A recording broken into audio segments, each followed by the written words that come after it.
In this video, we will show you how to add new users to the platform, select user profile types, and set their permissions. Add new user. In the Users section, you will find all the information corresponding to the staff of your hospital or health center. To add a new user, just click on the plus sign, add his or her email address and the role he or she will play, and click on Save.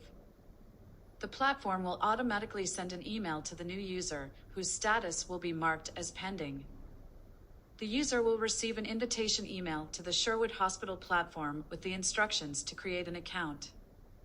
Once the user has registered with Sherwood and created a new account, the status of their account will change from pending to active on the platform, and they will be ready to use the application. User roles and permissions. Sherwood's Hospital Information System comes with up to 15 integrated user profile types ranging from lab technicians or administrative staff to service managers, students, or nurses. Click on the information sign to see the specific permissions for each user profile.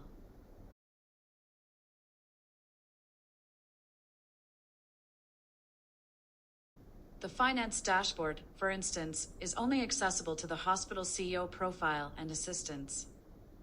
On the other hand, editing the pharmacy stock is only accessible to the pharmacy manager. Permissions are configurable and can be customized according to the needs of each center.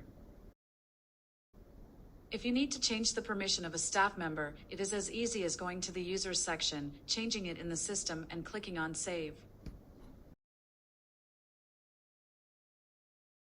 To understand how to allocate a staff member to a service or department, watch our next video.